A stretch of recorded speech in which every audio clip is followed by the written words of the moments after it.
మహారాజా, ఏమైంది మహారాజా?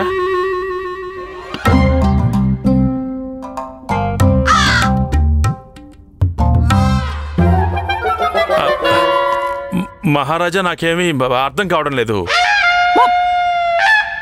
మహామంత్రి, దర్బారు విచారణ మొదలు పెట్టండి. మహారాజా, ఈ రోజు దర్బారు విచారణలో మహారాజా మహారాజా మహారాజా అద్భుతం జరిగింది మహారాజా.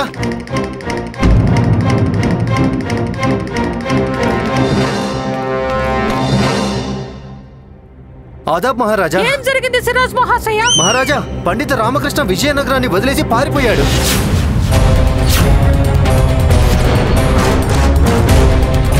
ఏంటి మహారాజా, పండిత రామకృష్ణ సేట్ బాలచంద్రుడికి బొగ్గులమ్మే మొదటి ప్రయత్నంలో విఫలమైపోయాడు. నేను ఆయనకు మరొకసారి ప్రయత్నించమని ఇంకొక రోజు ఇచ్చాను. ఈ రోజు మేము కలుసుకోవాలనుకున్నాం మహారాజా, కానీ నేను పొద్దున్న ఆయన ఇంటికి వెళ్ళగానే నాకు తెలిసింది పండిత రామకృష్ణ విజయనగరాన్ని వదిలేసి వెళ్ళిపోయాడని.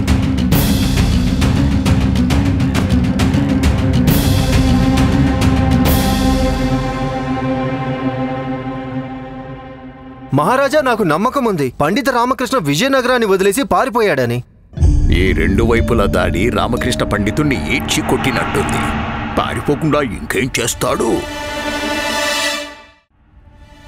అలా ఏంటి మహారాజా? అలాగే మహారాజా. మహారాజు ఏం చెప్పాలనుకుంటున్నారంటే అలా ఎప్పటికీ సాధ్యం కాదు అని. అవును, మీరు ఆయనకు ఒక రోజు సమయాన్ని.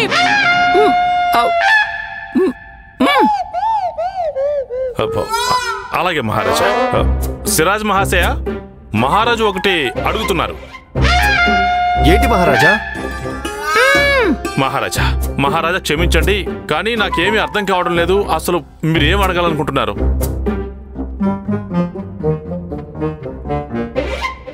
మీరు పండిత రామకృష్ణకి ఒక రోజు సమయాన్ని ఇచ్చారు. ఇక మీరు ఎదురు చూడండి. మీ ఆజ్ఞ మహారాజా.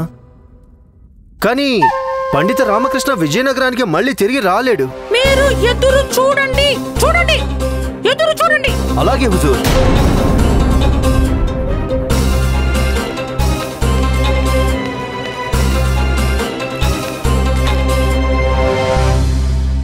పండిత రామకృష్ణ పారిపోవడం మంచిదైంది. ఇప్పుడు నేను కృష్ణదేవరాయలు ఈ సవాలు అంగీకరించేలా రెచ్చగొడతాను. మా హుజూర్కు సమయం కావాలి. ఆయనకు సమయం దొరుకుతుంది.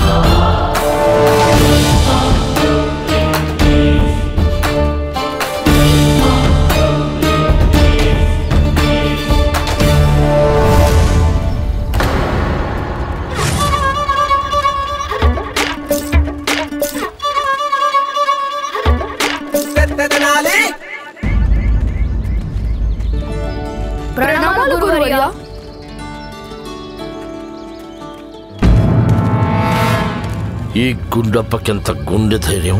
ప్రతిరోజు అవమానించబడటానికి గురుకులానికి వస్తున్నాడు.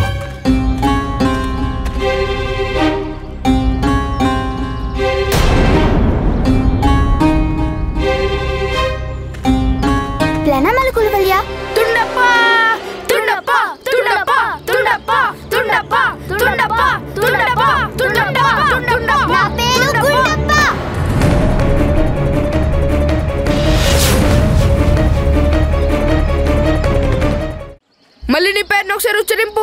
గుండప్ప. ఆగకుండా 5 సార్లు నీ పేరును ఉచ్చరించు. గుండప్ప. 1 గుండప్ప. 2 గుండప్ప. 3 తుండప్ప.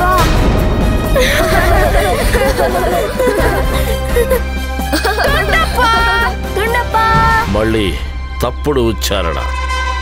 గుండప్ప, నీకు ఏ పని అప్పగించడం జరిగిందో దాన్ని పూర్తి చేయడానికి ప్రయత్నించు. పాములను వెళ్ళగొట్టలాగే మడిని బాగా తయారు చెయ్యి. ఆగో, నీ సంచిని నాకివ్వు.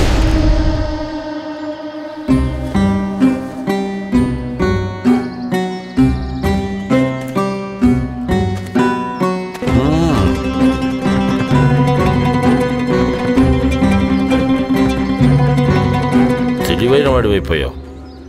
విద్యార్థులందరూ మీ తరగతి వైపు వెళ్ళండి.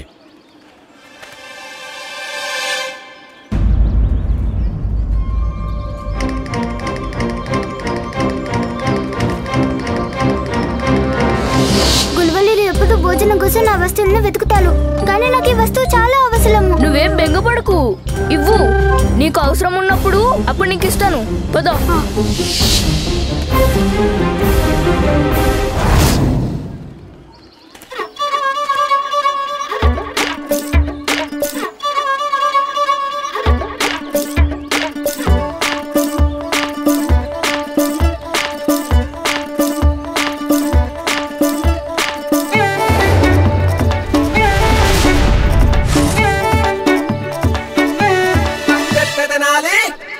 అత్యంత తేజస్సు గలవాడు, నా లెక్క ఎప్పుడూ తప్పలేదు. నీకున్న అదృష్టం చాలా దృఢమైనది. లక్ష్మీదేవి నీకు ప్రసన్నురాలైంది. నీ మనసులో ఎలాంటి మచ్చ లేదు. బంగారం, కాంస్యం రెండూ నీ దృష్టిలో సమానమైనవే. రెండిటికి ఎలాంటి భేదభావం చూపవు. నిన్ను మించిన సేవకుడు లక్ష్మీదేవికి ఇంకెవరుంటారు చెప్పు? నిజం చెప్పారు. మీరెవరు మహానుభావా? నేను మహాజగత్ ప్రసిద్ధ మహాజ్యోతిష్య ఆచార్య శ్రీమంత ప్రసన్నని. నా గురించి నువ్వు ఖచ్చితంగా వినే ఉంటావు కదా నాయనా? మరేం పర్వాలేదు, నేను జ్యోతిష్యుణ్ణి. నా దగ్గర ఏదీ దాగలేదు.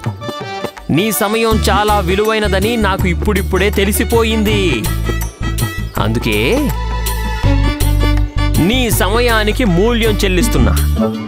నేను నీ సమయం ఎంత తీసుకున్నానో అన్ని నాణాల్ని ప్రసాదిస్తున్నాను, తీసుకో. జై హో, జై హో, జై హో, జై హో, జై హో. మిమ్మల్ని చూడగానే నేను అర్థం చేసుకున్నాను. నిజంగానే మీరు ఎవరో మహానుభావులని. మీకు ఎంత సమయం కావాలంటే నా సమయం తీసుకోండి. కేవలం నాణాల ప్రవాహం ఆగకుండా సాగితే చాలు. తప్పకుండా. నేను నీకెలాగూ నాణాలు ప్రసాదిస్తున్నాను, అలాగే వాటితో పాటుగా ఇది కూడా.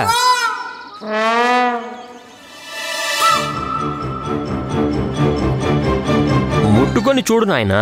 ముట్టుకున్నందుకు మూల్యం తీసుకోనిలే. ఇదేంటి మహానుభావా? ఇది కాటుక, మహిమగల కాటుక. దీంతో అదృష్టం తలుపు తడుతుంది. నువ్వు పెద్ద ధనవంతుడు అయిపోతావు. ఇది పెట్టుకున్న తర్వాత నువ్వు స్వయంగా నీ పూర్వీకుల దర్శనం చేసుకోగలుగుతావు. పూర్వీకులది. ఆ పూర్వీకులు వాళ్ళు పోయినప్పుడు ఎంతో సువర్ణ భాండాగార నిధిని నీకోసం ఆర్జించి దాచుంచారు. సరిగ్గా అదే విధంగా నువ్వు కూడా బాగానే ఆర్జించి పెట్టావు. వాటి వివరాలు నీకు మాత్రమే తెలుసు. నీకు కాకుండా ఇంకెవ్వరికీ తెలీదు. నీ భార్యకి తెలీదు, నీ పుత్రుడికి కూడా తెలీదు. ఇది వ్యక్తిగత విషయం. మీకెలా తెలుసు? చెప్పాను కదా, నేను జ్యోతిష్యుణ్ణి. నా దగ్గర ఏదీ దాగలేదు. ఆలోచించు నాయనా, ఆలోచించు. నీ పూర్వీకులు ఎంతో మంది సువర్ణ భాండాగార నిధుల్ని ఆర్జించి దాచుంచారు. అవి ఏ గోడ లోపలున్నాయో, ఏ చెట్టు త్వరలో ఉన్నాయో నీకు తెలిసిన ప్రదేశాల్లో కూడా దాచిపెట్టి ఉండొచ్చు కదా. నీలాంటి అదృష్టవంతుడి కోసమే అవి ఎదురు చూస్తూ ఉండొచ్చు. ఆలోచించు. 2005, 2006, 2007, 2008, 2009, 2010. నాణాలక్కర్లేదు. దయచేసి ఈ మహిమగల కాటుక నాకు ప్రసాదించి కృతార్థుణ్ణి చెయ్యండి. అలాగే అయితే ఈ కాటుక మూల్యాన్ని నాకు మీరు చెల్లిస్తే ఇస్తాను. మరి మహానుభావా, ఇది తమరి ఆశీర్వాదం కదా. ఇక ఆశీర్వాదం సుంకం లేంది కదా. కానీ నేను ఈ మహిమగల కాటుకని సుంకం లేకుండా ప్రసాదించి దీన్ని అవమానించలేను కదా నాయనా. దీని ఖరీదెంత? కేవలం 10,000 బంగారు నాణేలు. ఇది చాలా ఎక్కువ. అయితే ఈ కాటుకకున్న గుణాలు కూడా చాలా ఎక్కువే.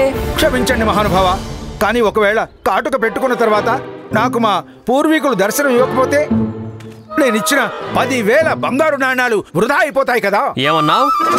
నీకేమనిపిస్తోంది? నేను జగత్ ప్రసిద్ధ మహాజ్యోతిష్య ఆచార్య శ్రీమంత ప్రసన్నని నీతో అబద్ధాలు చెప్పడానికి వచ్చానా? అంటే అది చెప్పలేం కదా. అలాగే మనం దర్బార్కే వెళ్దాం. మహారాజు శ్రీకృష్ణదేవరాయల వారి దర్బార్కే వెళ్దాం. నేను అక్కడే నీకు ఈ కాటుకని ప్రసాదిస్తాను. నువ్వు ఈ కాటుకని దర్బారులోనే పెట్టుకొని పరీక్షించు. అప్పుడు నీకు నీ పూర్వీకుల దర్శనం అవుతుంది. ఆ తరువాత మాత్రమే నాకు 10,000 బంగారు నాణేలు ఇచ్చేయి. అలాగే అలాగే. పద. శ్యాము, నువ్వు దుకాణం చూసుకో.